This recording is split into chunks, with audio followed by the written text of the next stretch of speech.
Temperature is rising up, 2,000 people on the dance floor. Jumping up, temperature is rising. Hey everybody, it's Andrew with Netflix and Chill's Tabletop Gaming, coming to you from the Louisville Kentucky TCG Con. I'm here with... Hey everybody, it's Andrew with Netflix and Chill's Tabletop Gaming, coming to you from the Louisville Kentucky TCG Con. I'm here with Tanner McBride, and he is the creator of Kryptic, a new TCG game coming to us. It's under development, right? Yes, sir. So, like I said, I just want to ask you, man, what was the game that got you hooked into TCG games? Why did you start playing? It was first Pokemon. Okay. I was born in '92, so I was right in the sweet spot for Pokemon and all that crazy era of like working my ass off all week doing chores to get that one booster pack at the end of the week, never pulling a foil. And then it moved into Magic. My stepbrother at the time, stepdad, so there was like 2 levels of separation there. He had a bunch of old alpha, beta, like ABU Magic cards, and he would let us build decks. We didn't sleeve them or anything. We were grinding these cards against each other, and he taught us how to play Magic. So that's when it really took off. I never really played Pokemon, so I only played Magic. And ever since then, really just played Magic, since I was a little kid. I was going to say that Pokemon is probably one of the games I don't think I've ever played a single game of. I'm not a huge fan of the way it plays, honestly. Yeah, Magic's far superior. I looked at your profile and noticed that you've been playing since '99. Yeah, exactly. That's when I started opening Pokemon packs, and we would attempt to play. Yeah. But then we started playing Magic right after. Right, and then like you said, you played Magic and you rocked the island deck. Yes. Right? And so you like controlling the field more than playing like aggro or something. Yeah, I like black and blue. Okay. I like to be a little dirty and sneaky. Nice. Yeah. So tell us about Kryptic. What differentiates it between every other TCG game right now? What makes it different than that it's going to compete with games like Magic and Pokemon and things like that? Sure. There's a lot of stuff that's different about it. I'll just break it down kind of by level. Okay. So like as far as a business and from an entrepreneur standpoint, I have experience in that field. So as far as marketing goes and managing money and managing a business and payroll, I've got that covered. So that's kind of like the first box we check so that we can move forward and build the game. As far as gameplay goes, it's kind of a mashup of Duel Masters or Kaijudo if people aren't familiar with that, and Magic. Okay. So it takes like the attack system from Magic, except for we go 1 by 1, and it takes the resource system from Kaijudo, which takes lands out of the deck. Now, Kaijudo, if I remember right, it's not. It's like Duel Masters, but it doesn't exist anymore, right? Yeah, I thought that they'd stopped making that. So. Yeah. So for consistency and for you can't get mana screwed, you can't get mana flooded. That's why we chose to make any card as resource, and that's one of the biggest differences in the way this game plays. Okay. And it makes your deck more consistent and just kind of makes it more fun and rewarding because you can interact with the cards in every zone. Okay. So there's always something you can do. Everything's at instant speed. So there's never like you said, you're never just kind of mana screwed where you can't play something because you didn't draw the land that you need to. It's not like Duel Masters and that everything was at sorcery speed. So it's like I go, you go, I go, you go. No, now it's everything can always be responded to and it's always interacted with. So the gameplay just feels nice. It just feels dynamic but very smooth. Right. And what I noticed, what I like about it is what drew me into it when I saw it on YouTube and stuff. I was, it takes a lot for me to get into a new TCG game, but the artwork, man. Yep. Like I was in love with the artwork, that dark, gritty kind of horror themed art, and it's full art. It's not like some of these games you get the block and it's like a lot of open space and stuff. I love that it's full art. Oh yeah, and that was definitely by design, and that was a plan from day one. And I know that I know that you said originally the art or the people you had doing it kind of made the cards a little bit darker, but that's something that you said you guys have revamped a bit. And that was just for the binder set. As far as like the actual playtest cards go, those have always been nice. We got those made by a specific person that I really love and will continue to use. But the art actually came first. So I was commissioning art before I was designing cards, knowing full well that they would end up becoming trading cards. So I have artists, I have 26 artists now all around the world.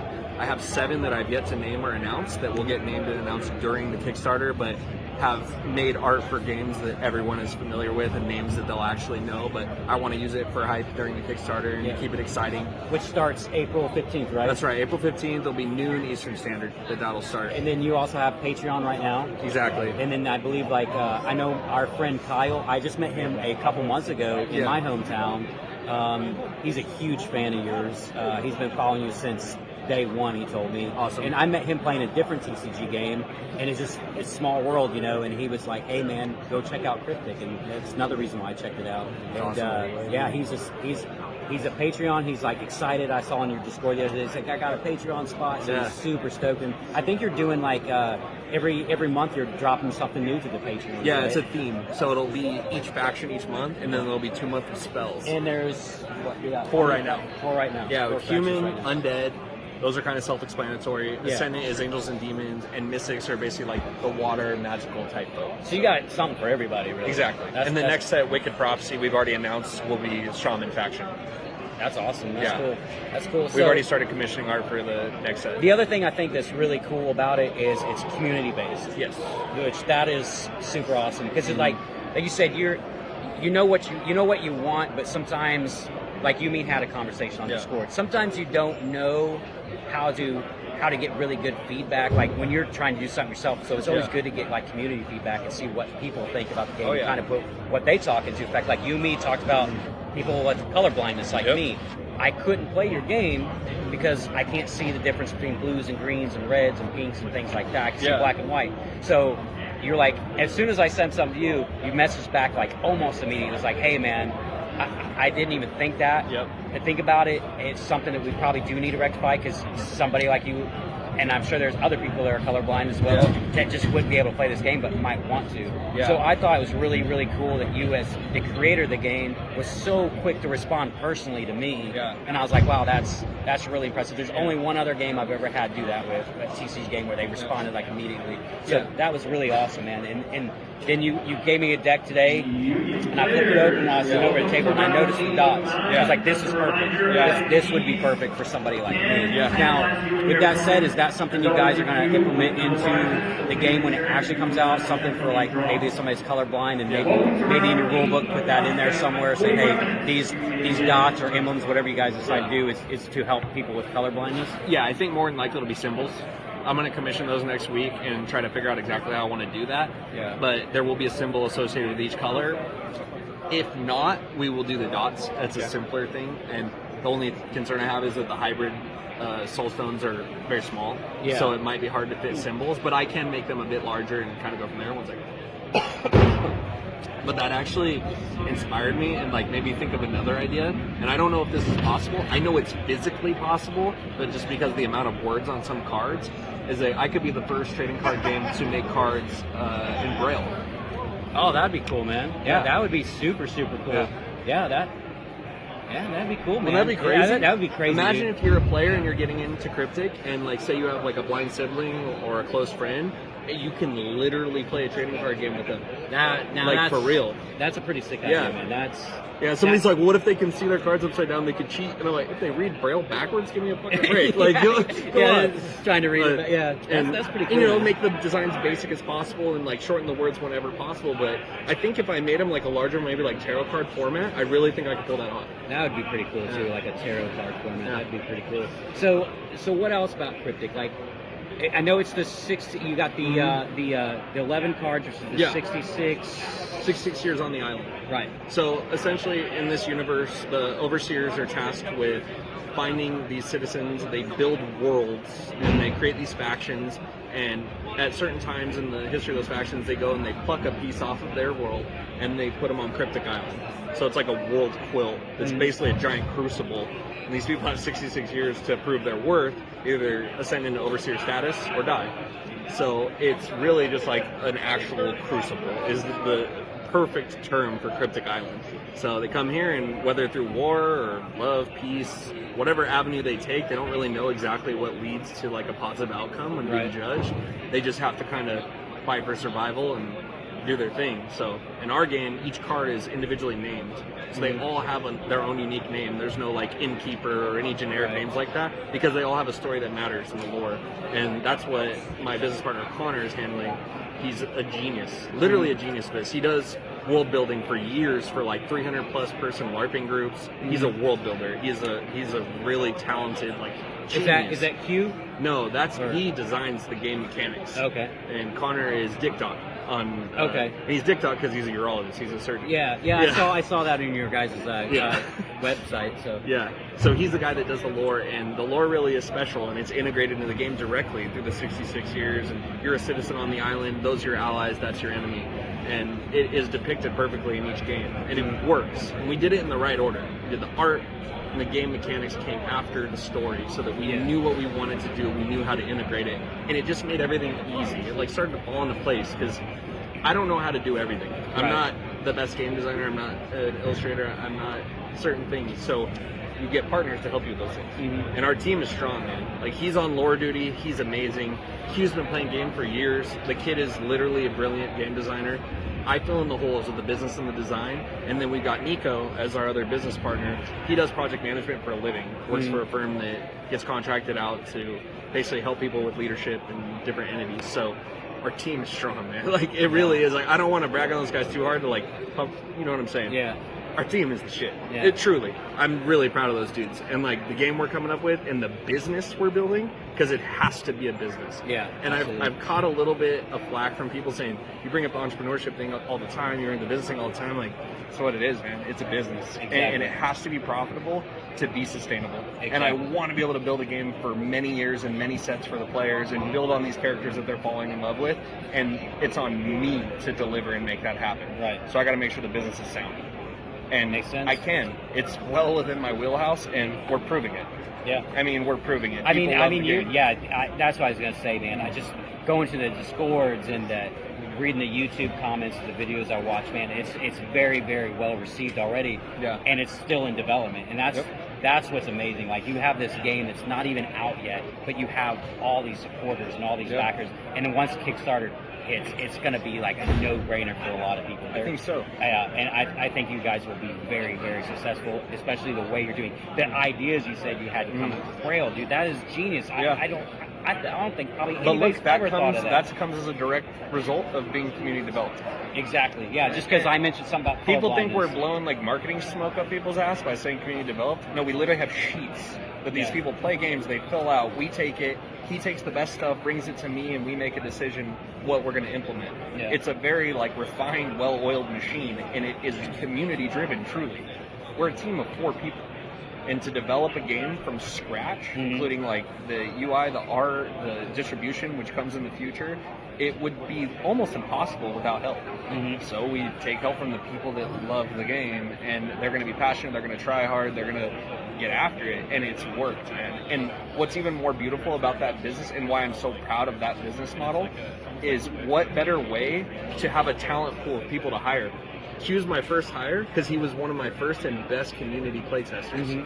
And look at that, now he works for the company. And in the future, when I need more playtesters and more artists and maybe someone to be like my co-creative director, those people are already going to be right in front of me. Yeah. It's honestly a very genius business model. It is. It makes perfect sense. You could spend tons of money on marketing and things like this, but you're pulling ideas from the community, which is essentially free help. Yeah. Like, what do you guys think? Yeah. What would you like to see in this game? And you're not relying on spending tons of money when you're trying to start this game by marketing and everything else like that. So it's not really a super complicated thing. It's just like, what do you guys want in the boxes? What do you guys want out of the game? And they're like, I want this. I'm like, word. Yeah. And we do it. Yeah, it's really not that tough. And people are loving it. Dude, your Discord is crazy busy, man. Like, it's hard for me to get like a word in edgewise in that place, because like I'll send like a message and it's like gone in like 5 seconds because there's like 50 other comments. So it's being very well received. But I do have, so Kyle asked me, because he is one of your patrons, he asked me to ask you a couple questions. So I have some questions from some fans of the game. So I'd love to read these and get your input on some of these questions that he has. Let me see what he said here. So, I know one of his questions was, what was your inspiration? What was your inspiration for it? Like, what just made you decide, all right, let's go for it. Let's create this TCG game? The story and idea actually started as a concept for a comic book series. And then I got together with some of my buddies, including Dick Doc, who used to buy packs off me on Whatnot. He'd buy magic packs. And we turned it into a trading card game. And when the lore started to fall in place with the mechanics, it was like a voila, like a ding ding light bulb moment for us. Right. And then it was just obvious we were going to pursue it as a trading card game. Okay. And of course, as we started designing it and Q got involved, it felt so good. Everyone's having fun playing the game. It's fully functional, play tested up the wazoo, so it just made perfect sense. Nice. Okay, and then what's your favorite card from the set? Charlie. That's Charlie? an easy one. Because that was the first character of Kryptic. That was the first citizen on Kryptic Island, essentially. And his last question was the future for tournament play. The future for tournament play is going to be kind of a slow grow, I think. I think it'll start local level, and it's going to be through the event kits. It has to start. Yeah. So I've got that booster deck concept of the 25 card deck that's like a sealed like mini event, and that's really easy to scale, and it's inexpensive for me and the store owner and the consumer. Right. And it gives you cards to bolster your standard deck. So I think that's going to be pushed, and eventually, long term, maybe like end of next year, it's an app. We have to have an app that's scannable QR code. The biggest problem with running tournaments in stores is data input. Nobody wants to go after running the tournament, dealing with all the BS, probably being a judge, having to clean up all their trash. Okay, cool, now I'm going to go to this computer and manually input their numbers, what place they got. No one wants to do that. So how about instead, who won? Okay, beep, scan. Who won? Okay, beep. Oh, you won the finals? Beep, scan. Here's your prize. It's all in the database, and it's easy. Those types of apps, they're not terribly complicated to make happen. I can pay somebody a pretty low amount and dial it in, pay somebody to pimp out the UI a little bit so it's nice looking, and then we have a database of players that's integrated and easy to use. That's the key. You put a barrier between the store owner and employee, they're just not going to input the data. Right. They may not even run the event. Yeah. And that's a problem that a lot of games run into is they send event kits, LGSs, and they just sell the shit. And, you know, that's their prerogative, whatever, they can deal with that the way they want to deal with that. But if you make it easy for them to enter and profitable, they're going to want to run the events. So what about like online tournament play? Is that? Yes. So developing an online platform is definitely more costly and complicated than building out an app, but it is possible, and I already know who's going to do it when it does happen. Okay. I already have the guy that's going to do it. So you're already I know my thinking price. that. It's already in the works. Okay. He's already building the deck builder portion of it for me, and that's going to be something that players can access to build their decks online to make it easier to organize their collections. And you know, on the go, you're on your laptop, you can build decks. Yeah, see, that's what I like to do. Like when I'm sitting at work, you know, But not doing anything, building stuff. We've already discussed it, and when we do have an online platform one day, which I believe is inevitable, will happen, the two biggest points and takeaways is, one, you're going to be able to trade, and two, you're going to be able to delete your cards, essentially get dust, kind of like Hearthstone model, and it's 2 for 1. Well, your cards are already moving, and the game's not even out. People are selling them on auctions. You know, I told people through Discord and stuff. Yeah. It's crazy. We're the most like sold and played game that doesn't exist in the history of games. Yeah, exactly. Like, I see a lot of tabletop simulator games going on online. We have not officially had a release. Yeah, and I'm just like Kyle just bought like 3 cards off the auction site the other day. I was like, man, this game's already moving. It's already making money, and it's not even out yet. Like this is crazy. And another idea I have to push the gameplay, like speaking of the organized play, is a lot of the games, they take a long time to get to the consumer because print takes a long time. So when you do offset printing, they have to do the plates, it takes time, take it to another building, cut, collate. It's a lengthy process, and they have schedules. But the booster decks can be digitally printed, and I can have them in 30 days. So when we have the booster deck option on the Kickstarter, people will have cards in hand that they can play with within 2 months of the Kickstarter ending, which is really a feat, man. Like, that's going to be a big deal to have those cards in the store's hands, to have those cards in the player's hands. So it'll buy me time to get to that first print run, and by then I'll have already ordered the first run of Wicked Prophecy, and we can keep the train moving. Nice. Yeah, I saw, we were looking at some of your cards, and you guys got rainbow foils. I can't see the colors, but I can see the shine to them, so I would know, so that's pretty cool. And I also like the fact that you can mix the factions. Yes. Even though when I saw in Q earlier, he's like, you know, some of these factions are, they war. don't like each other. They're at war, so sometimes they won't play well together. Yep. I think that's a pretty cool thing. And it works with the colors. But they can. And there are some effects that you really want, but it'll turn your deck into kind of a jank machine because of the color inconsistency. But that's okay. If you want to have the 100 card tall card pile of jank, that's your decision. And it's fun. People Yeah. like doing stuff like that. I like doing stuff like that. So if you want to have the human undead deck that's kind of like a, what the hell are you doing there? It could work. Yeah, and I saw your riddle box. It's pretty cool, Mhm. man. I like the design of the box Yeah. and everything. And it's got literally, I just noticed it. One of my favorite art pieces I saw in there, man. I love that Yeah, card. those man. were all hand packed. It took me like 7 hours to make 30 of them. Really? So I still got to make 36 more, 66. So you got to stay on theme. Yeah, but yeah, man. You guys got any questions for Kryptic? Anything? Opal? Oh, I'm just waiting for April 15th to get here. Yeah. Baby. Yeah, It's so- gonna be fun. I'm April- gonna make. Oh, I'm sorry. No, go ahead, man. I'm gonna make the Kickstarter just like the Discord feels. It's gonna be a party.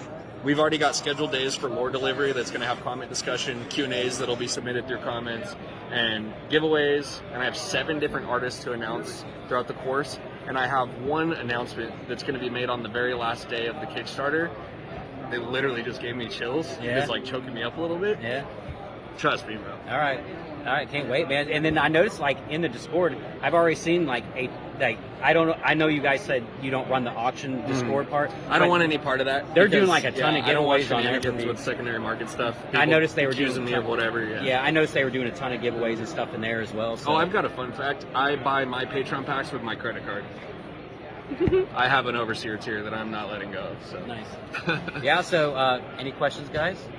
So, hey, man, I appreciate your time, dude, and Yeah. I'm totally Thank stoked you, my friend. to check this game out, man. And hopefully, we get some eyes on the game and Yeah. get you some more Patreons, get you some more backers for the Kickstarter. So, I know I'll be probably backing it. I know Kyle will be backing it for sure. Some of these guys here might be backing it. Cool. So, except for this At least one, gotta he's- get a box Except for so this you- one, he's my son. He Okay. ain't got that kind of money. I would he say owes dad money. you for got to it, at so. least see the box so you can get access to the good stretch goals. Yeah. Because our stretch goals will be freebies; they won't be add-ons, and it'll start mostly at the box tier. The deck tier that's 49 will get some love. There will be some freebies thrown in, but mainly it'll be box and higher. Right on. And then I totally didn't need to say anything, man. I want to say thank you. I know you're a fireman. Yeah, yeah. So, and I, as a former veteran, or as a veteran, Yeah. hey, man, I appreciate it, dude. I know that is a selfless job, so Yeah. Thank appreciate you. that, dude. That's awesome.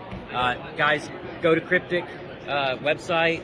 I'll post it all in the YouTube video, Yeah. and you guys click on the links and stuff and check out Kryptic, man. Looks like an awesome game, and make sure you're backing and supporting the game. Appreciate it, Tanner. Thank you, my friend.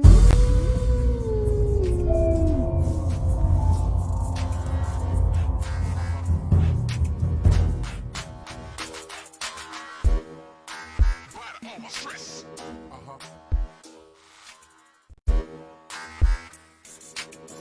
Uh-huh. Uh-huh.